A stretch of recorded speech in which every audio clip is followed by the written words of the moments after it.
L'argent de Dieu durera dans votre vie jusqu'à ce que vous payiez quelque chose, puis il disparaît. Donc si vous avez du bon sens, vous ferez ce que Salomon a dit dans Proverbe 4, verset 7, l'un de mes versets préférés. Il dit, « En toute chose, même si cela te coûte tout ce que tu as, acquiert l'intelligence. » Proverbe 4, 7, « Si cela te coûte. » Il dit que si tu dois dépenser de l'argent, achète de l'intelligence avec. Mais nous voulons aller acheter une belle voiture. Nous voulons acheter des vêtements. Nous voulons aller à Miami. Et Dieu dit non, c'est pour cela que vous êtes pauvres. Maintenant, dis à ton voisin, je sors du trou. Dis-le comme si tu le pensais vraiment. Dis-le fort pour que cela devienne une force spirituelle. Je sors du trou. Dis-le. Je sors du trou. Gloire à Dieu. Peux-tu te voir sortir? Si tu peux lui donner une grande acclamation, tu peux te voir remonter. Tu sors du trou. Vous savez, payer la dîme et donner n'est pas forcément ce qui vous sort du trou. Vous devez ajouter à votre foi des œuvres, et ensuite il est dit d'ajouter à vos œuvres l'intelligence. Vous devez savoir comment penser, même quand vous donnez. C'est pour cela que j'ai passé tant de temps dans cette introduction. Ma façon de penser a changé il y a des années. Et cette pensée était, il possède tout. Et tout dans le royaume est sa propriété, et il me le donne pour ses objectifs. Donc ma façon de penser est différente. Laissez-moi vous donner un autre verset. Après longtemps, le maître de ses serviteurs revint et régla ses comptes avec eux. Que tout le monde dise « compte ». Soulignez ce mot. Dieu dit « Regardez, je vous ai donné la planète. Je vous ai dit ce qu'il y a sur la planète. L'eau, les pierres précieuses, la résine, le pétrole, les fruits, les poissons, les oiseaux. » En d'autres termes, dans la Genèse, il dit « Je vous ai donné toute cette richesse. Il y a de la terre autour de votre maison et vous achetez encore des tomates. Si quelqu'un aujourd'hui veut un chou frais, je peux vous en donner un de mon jardin maintenant. Je suis sérieux. Si vous voulez un chou bien frais, faites-le moi savoir, j'en cueillerai un dans mon jardin et je vous le donnerai. Quelqu'un ici veut du brocoli? Le brocoli coûte 700 ou 800 francs CFA pour un petit morceau. Si vous m'en demandez un, je peux en cueillir un maintenant dans mon jardin et vous le donner. Maintenant, vous voyez, vous pensez mal. Tout ce que vous voulez, c'est le brocoli et le chou. Vous avez manqué mon point. J'économise de l'argent parce que j'ai transformé mon jardin en productivité. Et celui qui a plus. Vous demandez à Dieu de l'argent pour acheter de la nourriture. Et Dieu dit, la nourriture est derrière ta maison. Tu abuses de la terre que je t'ai donnée et tu l'ignores. Maintenant, remarquez que, avant de terminer ce soir, vous allez m'entendre utiliser deux mots encore et encore. Ces deux mots vont ensemble, parce que nous continuons à penser à l'argent comme de l'argent. Non, ce sont des ressources. La préoccupation de Dieu, ce sont les ressources. Tout est ressources. Après longtemps, longtemps signifie qu'il a donné la planète et que Dieu est revenu après longtemps pour voir comment cela se passe. Cela fait maintenant 7000 ans. Et Dieu essaie encore de comprendre ce que vous faites avec cette planète. L'homme qui avait reçu 5 talents apporta 5 autres talents. Donc, il en avait 10. Il dit, « Maître, regarde, tu m'as confié. » Que tout le monde dise « confié ». Soulignez-le. Dieu vous donne de l'argent et des ressources comme une confiance. Est-ce que vous les consommez toutes pour vous-même? Tu m'as confié. D'ailleurs, le mot « confier » signifie que cet homme comprenait que ce n'était pas sa propriété, même si cela lui avait été donné. Il a refusé de le considérer comme à lui. Il dit « Tu m'as confié ». Confier signifie « Je l'ai laissé avec toi, mais cela reste à moi ». Si vous voulez adopter la bonne attitude dans la culture du ciel concernant les ressources, le matérialisme et l'argent, vous devez être converti par ma première déclaration. Il possède tout, tout le temps. Puis-je entendre un amant? Cet homme était un homme intelligent. Si je laisse ma voiture avec toi et que je pars pendant 3 mois, est-ce ta voiture? Ce ne sera jamais ta voiture. Cela s'appelle une confiance. Confier signifie que ce n'est jamais à toi. Maintenant, je reviens et ma voiture est détruite.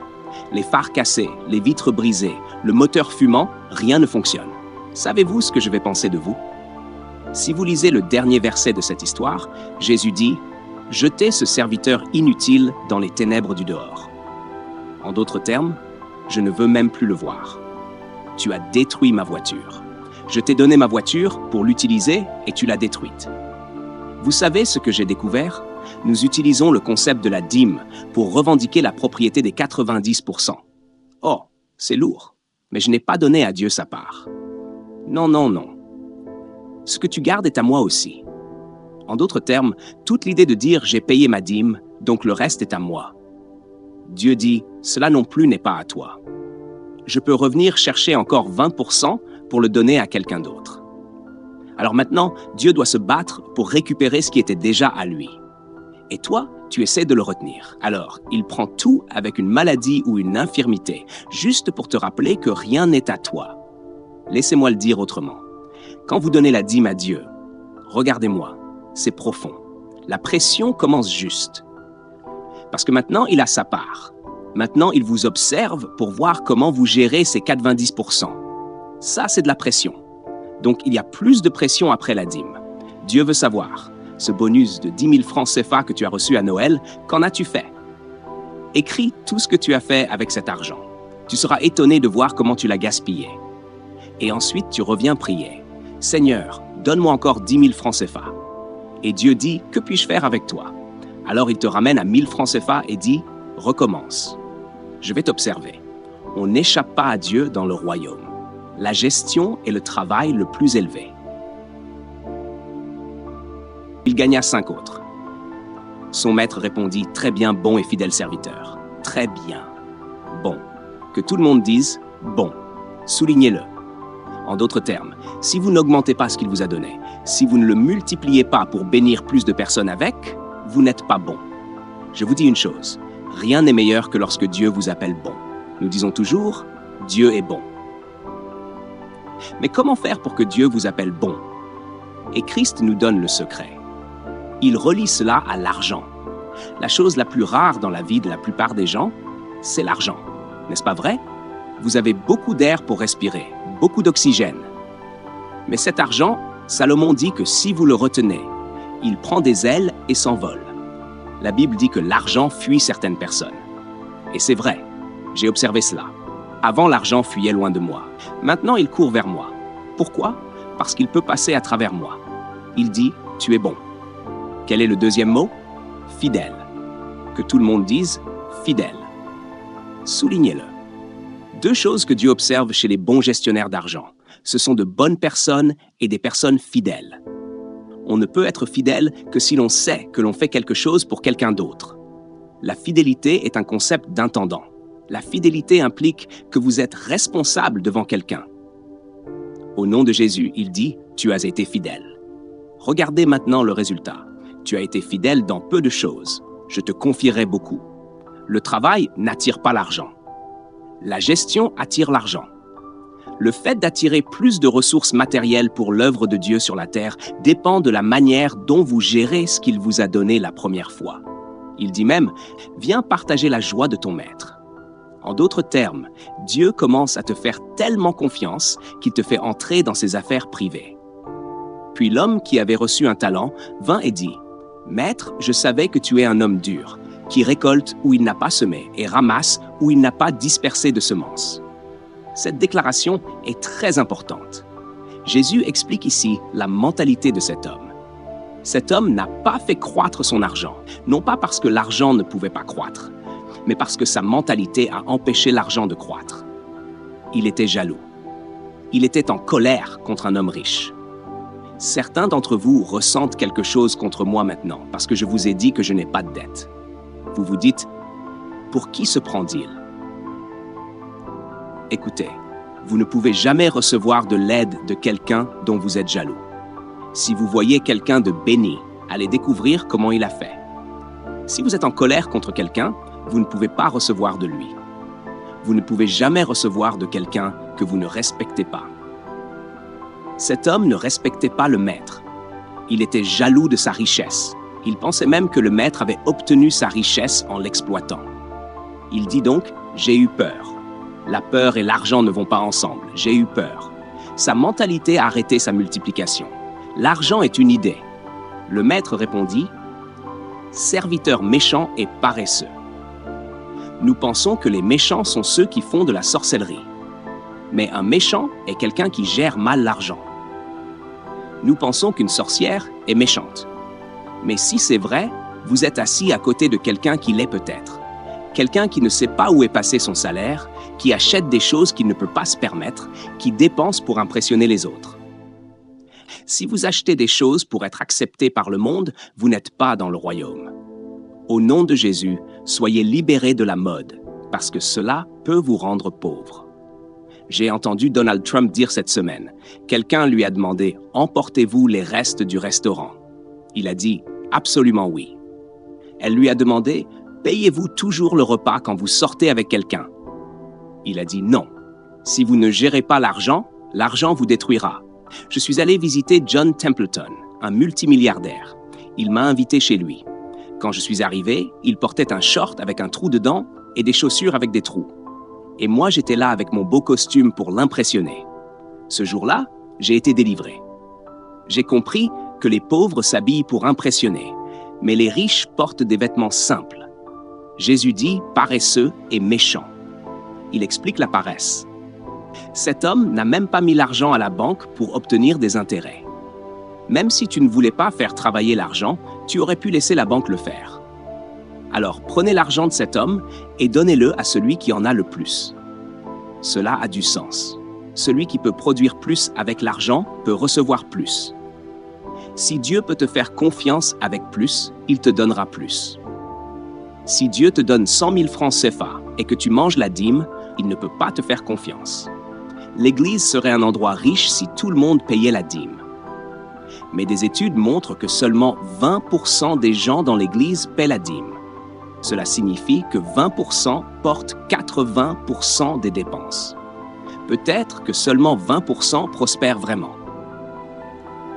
Dieu peut-il te faire confiance avec la gestion? Une fois, la mère d'un de mes musiciens m'a appelé et m'a donné 2 oranges. Elle a dit « Quelqu'un m'a donné 20 oranges. Ces 2-là sont ma dîme. » Elle savait que 2 ne lui appartenaient pas. Tout commence dans la pensée. Celui qui a recevra encore plus, et celui qui n'a pas, même ce qu'il a lui sera enlevé. Cela paraît dur, mais c'est la vérité. La gestion attire la prospérité. Maintenant, écrivez ceci rapidement. Le but du royaume pour l'argent et les ressources. Les ressources et l'argent sont une confiance. Les ressources et l'argent sont un don. La quantité de ressources que vous recevez est déterminée par votre capacité. Ne priez jamais au-delà de votre capacité à gérer. Plus vous devenez bon dans la gestion, plus vous pouvez demander à Dieu. Vous devez apprendre à budgétiser, à investir et à gérer. La pauvreté est un manque de créativité. Dieu a donné un arbre à Adam, mais il ne lui a jamais donné une table. Si tu veux une table, fais-la à partir de l'arbre. Dieu n'a jamais fabriqué une voiture. Quelqu'un a dû penser. Une femme est venue à une conférence et m'a donné un chèque de 10 000 francs CFA. Elle m'a dit « J'ai lu votre livre sur le potentiel. J'étais une femme de ménage. Mais ce livre a changé ma pensée. » Elle a créé une entreprise et embauché plus de 200 personnes. L'argent est une idée. Elle a construit une entreprise à partir d'un livre. Et vous, vous avez un coffre de voiture. Mais vous ne l'utilisez pas. L'homme qui avait les 5, il ne lui a pas dit comment faire pour que ça devienne 10. L'homme qui avait les 2, le maître ne lui a pas dit comment faire pour que ça devienne 4. Ce qui signifie que les hommes avec les 5 et les 2 étaient créatifs. Donc la paresse est définie comme un manque de créativité et la méchanceté est définie comme ne pas utiliser ton cerveau, espèce de méchant. Ma mère disait quelque chose. Garçon, les mères disent toujours quelque chose. Elles disent « réfléchis ». Elles disent « ne reste jamais là ». Elle me poursuit encore. Ma mère disait « sors du lit maintenant ». Elle disait « si tu restes couché, l'herbe va pousser dans ton ventre ». Maintenant, je pensais que c'était drôle, mais elle avait raison. Elle me disait quelque chose de profond. Si tu ne te développes pas, au lieu de devenir un jardin, tu deviendras une brousse. Elle me disait « contrôle la croissance de ta vie. Ne laisse pas les choses simplement arriver dans la vie. Lève-toi et utilise ton cerveau. Les ressources exigent ta propre créativité. C'est le mot « propre » ici. Propre signifie qu'il ne lui a rien dit, il t'a laissé. Tu dois prendre l'argent et simplement t'asseoir et dire « Ok, Dieu, donne-moi une révélation. Laisse-moi utiliser le cerveau, la vision, la sagesse, le talent que tu m'as donné pour multiplier cela. » Tu sais ce que nous pensons que l'argent est? Pour dépenser. L'argent est pour la créativité. Tu reçois 10 000 francs CFA. Regarde-les pendant un moment. Regarde seulement. Ce n'est pas 10 000 francs CFA. C'est quoi la première chose? Une confiance. Quoi d'autre? Un don. Et qu'est-ce que c'est? Cela détermine si je reçois plus. Je veux que tu utilises cette liste. OK, cette liste pour toute l'année. Merci. Ensuite, les ressources de l'argent doivent travailler pour nous et non nous pour elles. Numéro 5. Les ressources de l'argent ne sont pas pour conserver ou posséder, mais pour l'investissement. Maintenant, écoute. Il est important d'épargner de l'argent. Épargner, ce n'est pas conserver. Tu dois épargner pour un but, pas épargner pour que personne d'autre ne puisse l'obtenir. Jésus a parlé de cela dans Matthieu chapitre 6. Dans la culture du royaume, il dit « N'amassez pas pour vous-même ». Il n'a pas dit de ne pas amasser. La gestion inclut l'épargne. Il a dit « Mais pas épargner pour vous-même ». Alors nous avons un compte dans notre famille. Et dans ce compte, nous mettons de l'argent. Nous épargnons dans ce compte. Et ce compte est pour donner, afin que nous puissions donner efficacement. Pensez-vous que ce compte est toujours plein? Dieu fait en sorte qu'il soit plein, parce que notre objectif attire le royaume. Avez-vous un compte pour donner dans votre vie? Créez-en un. Prenez 10 000 francs CFA. Allez à la banque. Dites « Je veux ouvrir un compte de don ». Essayez seulement pour l'année. Dites « Allez à la banque ce mois-ci » et dites « Regardez, j'ai 20 000 francs CFA. Ouvrez un compte et je vais l'appeler mon compte de don. » Soudainement, vous entrez dans la culture du royaume. Maintenant, Dieu doit vous donner quelque chose à donner. Maintenant, l'astuce est, quand l'argent arrive, « Hey mon garçon, il regarde ta gestion. » Oui, il regarde ta gestion. Numéro 6. Nous allons rendre compte de ce que nous avons fait avec les ressources et l'argent. Je vous dis, certaines choses que certains d'entre vous ont faites avec l'argent, Dieu appelle à rendre compte. Vous allez payer pour cela. Qu'avez-vous fait avec les ressources de Dieu? Ces ressources. Ces ressources. Vous voyez ce costume que je porte? Il m'a donné ce costume, donc je dois l'utiliser pour me tenir devant vous et servir ses objectifs. Il y a des gens à la maison ce soir qui devraient être ici. Vous savez, ils ont dit à Dieu, « Je n'ai pas de sous-vêtements. » Mais cette même personne ira dans un club ou à une fête. Dieu dit, « Tu sais quelque chose? Tous les vêtements dans ton placard sont à moi et tu ne les utilises pas pour mon objectif. » Écris ceci. Numéro 7. La ressource argent doit être multipliée. Il a dit à cet homme, « Tu n'as même pas obtenu d'intérêt. » Quand Dieu te donne quelque chose, pense à comment multiplier cela. Bien sûr, la première façon de multiplier tout ce que Dieu te donne est de le mettre dans son système. C'est la première chose. La Bible dit, « N'amassez pas pour vous-même des trésors sur la terre, mais amassez pour vous-même des trésors dans le ciel. » Comment obtenir des trésors dans le ciel? Cela ne signifie pas que tu envoies de l'argent dans un endroit. Le ciel est sur la terre. Rappelle-toi la colonie. Il dit, « Mets-le dans mes activités du royaume. Le ciel est ici, dans la colonie. Mets ton argent dans les mains du gouverneur. » Il dit, « Mon œuvre et la mythe et la poussière ne corrompent pas, et les voleurs ne peuvent pas voler ce qui ne t'appartient pas. » Quelle façon de vivre! Les ressources et l'argent testent notre bonté. Tu veux être bon? Dieu dit, « Regarde, le jeûne et la prière ne suffisent pas. » Cela ne signifie pas que tu es bon. Cela signifie que tu es consacré. Je veux voir si tu es bon. Tu peux jeûner et prier, et toujours mal gérer l'argent, ne pas payer la dîme, ne pas donner, ne pas organiser tes dépenses, ne pas épargner correctement, ne pas gérer tes affaires. Dieu dit, regarde toutes les langues que tu parles. Je ne peux toujours pas te faire confiance avec quoi que ce soit. Les langues n'attirent pas l'argent. La gestion, oui, test de bonté. Les ressources et l'argent sont la mesure de ta fidélité. Souviens-toi, bon et fidèle. Si tu es fidèle à Dieu, Dieu va le vérifier par la façon dont tu gères l'argent et les ressources. Tu es fidèle à venir à l'église, mais tu ne paies jamais ta dîme. Dieu est confus. Tu es un fidèle perdant, un fidèle mauvais gestionnaire. Tu sais, la voiture dit, tu sais quelque chose, cela ne marche pas. Tu sais, souviens-toi toujours de ceci. Dieu regarde l'argent, Dieu regarde. Dis-le encore, Dieu regarde l'argent. Dis-le encore, Dieu. Chaque fois que je reçois de l'argent, je deviens nerveux. Vraiment, je pense, oh, j'ai les choses de quelqu'un d'autre et je dois rendre compte pour cela.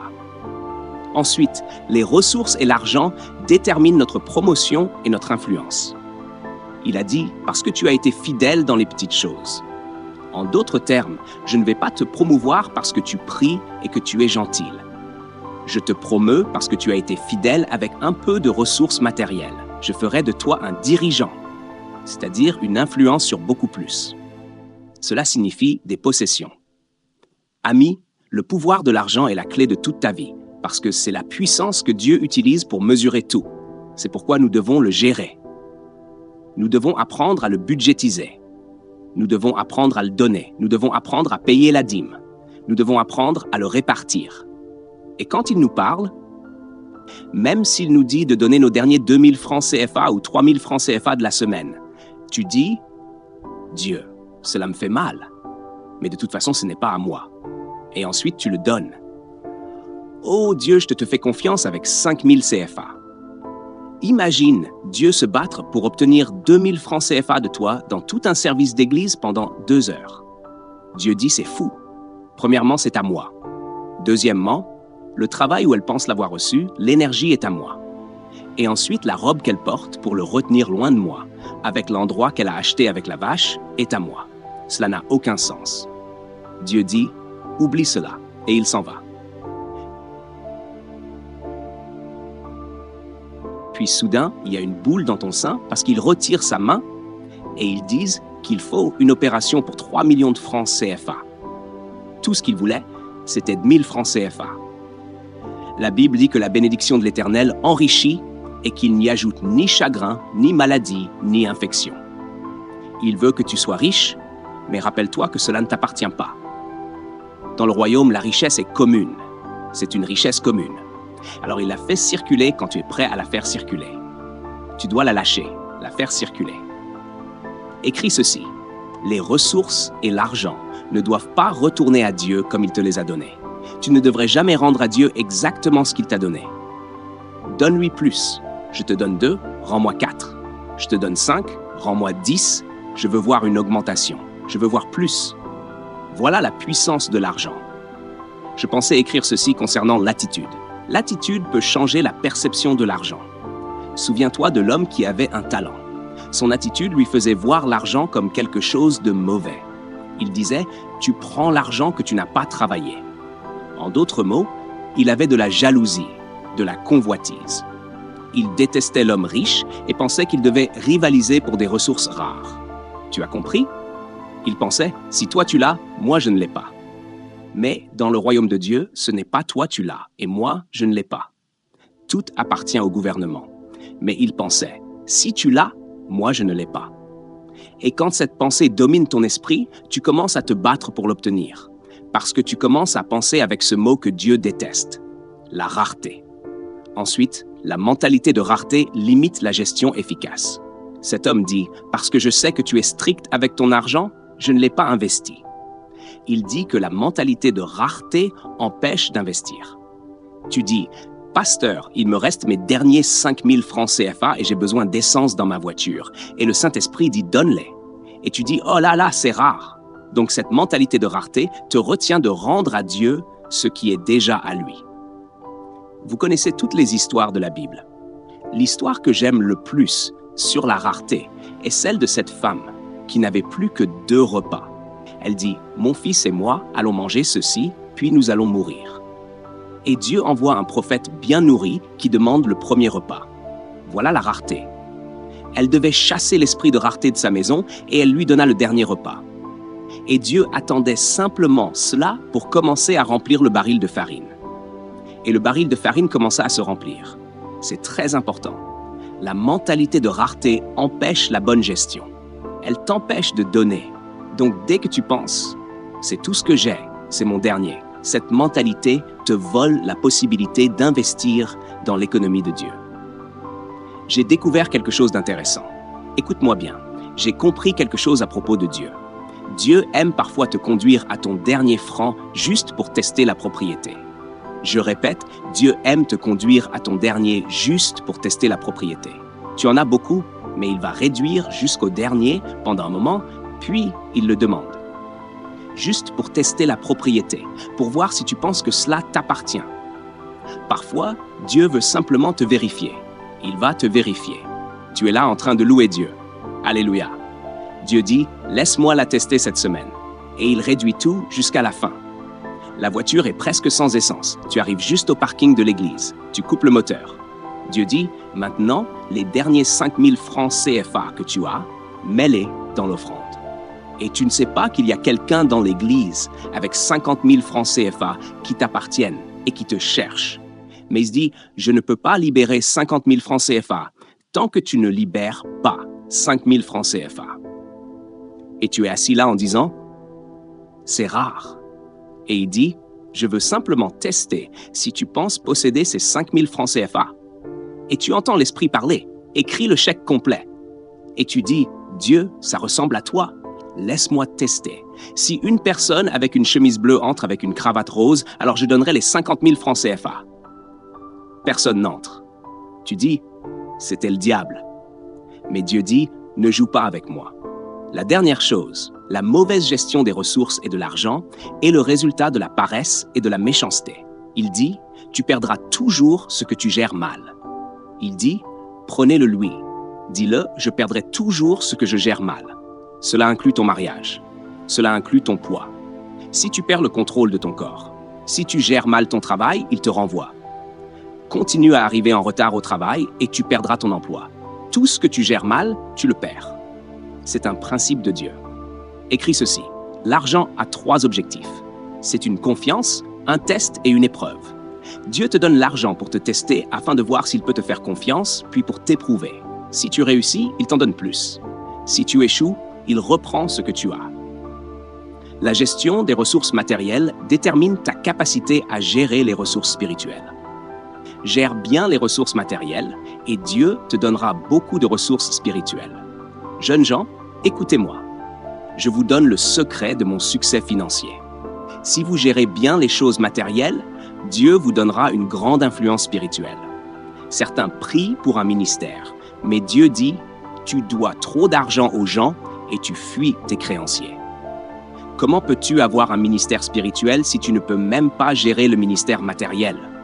L'argent est si puissant qu'il peut empêcher Dieu de te donner une influence spirituelle. La gestion des ressources matérielles détermine ta capacité à gérer les ressources spirituelles. Dieu ne te donnera que ce qu'il peut te confier. Si vous n'avez pas été fidèle dans la gestion des richesses terrestres, qui vous confiera les vraies richesses? Et si vous n'avez pas été fidèle dans ce qui appartient à quelqu'un d'autre, qui vous donnera ce qui est à vous? Cela vient de Jésus. Les vraies richesses, la richesse spirituelle. Il dit, je ne vous la donnerai pas si je ne peux pas vous faire confiance avec 50 000 francs CFA. À partir d'aujourd'hui, demande à Dieu, délivre-moi de la mauvaise gestion. Si tu ne gères pas bien, tu perds. Je prophétise que vous serez délivrés de la pauvreté, du manque et de la rareté. Vous ne mendirez plus. Vous deviendrez des gestionnaires des ressources de Dieu. Et le Seigneur dira, bien fait, bon et fidèle serviteur. Je souhaite par-dessus tout que tu prospères et que tu sois en bonne santé, comme prospère l'état de ton âme. Repentons-nous. Changeons notre manière de penser. Père, pardonne-nous d'avoir abusé de tes ressources, nos corps, nos esprits, nos talents, nos dons, nos amitiés, nos opportunités. Pardonne-nous d'avoir abusé de l'argent que tu nous as donné comme un don.